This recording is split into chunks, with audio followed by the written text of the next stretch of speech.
yield back. Thank you.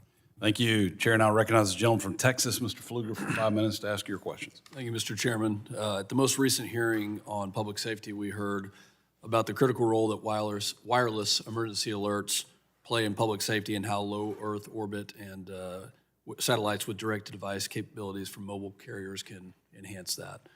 During natural disasters, when communication infrastructure is damaged, or in rural areas where it doesn't exist at all, like in my district, mobile service can be inconsistent. Not having access to emergency alerts can also mean the difference between life and death.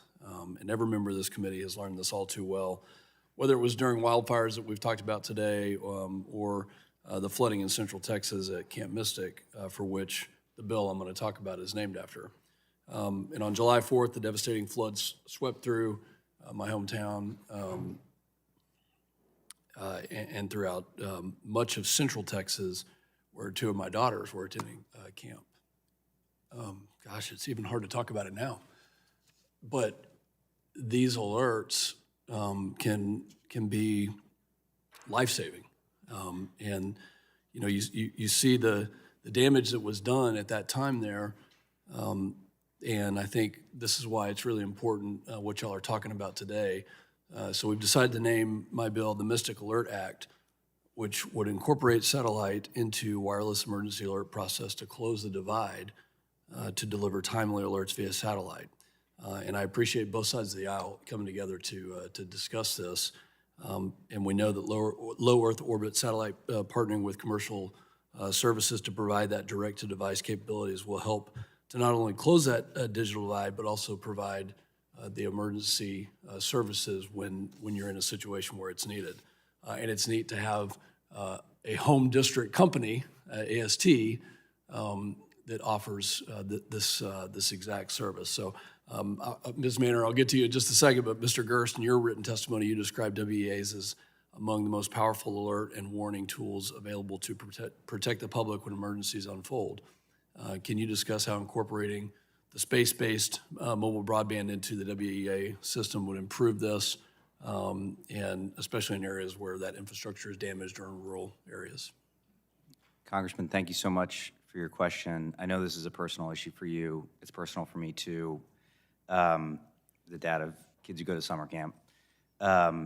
We as work, when they're sent, they save lives. And so our goal is to get those messages out as quickly as possible with the capabilities that our networks, wireless networks, can reach. We know that they don't reach all areas right now, despite all of our efforts and investment and deployment. So we're very excited about the opportunity to partner with satellite companies. We're in the very early stages of that right now, but there are some advancements we're seeing already. Your bill shows real leadership to help us move that forward. So thank you for that.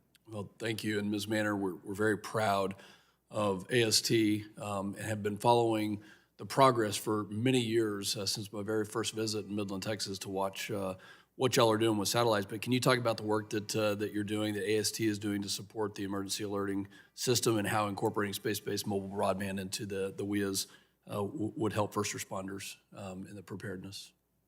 So thank you very much, Congressman, and we're very proud to be a Midland-based company. So I think going back to basics is our network ensures that we have emergency alert capability. That's part of our DNA, part of our recipe. So right now we're working with our partners here in the U.S., AT&T and Verizon, to make those services available. But I do want to say it's going to take a little bit of time and a little bit of money, because we have to make sure we have sufficient satellites up and operational. And as you know, Congressman, we're on our way there, planning to launch 45 to 60 satellites this year. So we'll have full coverage of the U.S. And we must complete network integration with our partners. But when it's deployed, that's where we get exciting, is that U.S. subscribers will be able to receive emergency alerts even on the most tragic days in the U.S. when the terrestrial network's not available. And that's why we do support the purpose and intent of the Mystic Act. So thank you very much. Well, thank you. Thank you for the work that you do. Captain Vernado, I'm going to have to submit a question for the record on my Amateur Radio Emergency Preparedness Act. But I just want to say that this event, I think, it's tragic. There's the loss of life along the Guadalupe River, where, you know, I've grown up as a kid, and now, you know, having kids that are attending that camp was just so tragic. And this is something, technologically speaking, that y'all have a solution for, that I'm very hopeful that our Congress can come together to utilize this and to prevent that from happening, not just there, but in any area, in any circumstance, that we can have that information at our fingertips. And Mr. Chairman, thank you for holding this hearing. I yield back.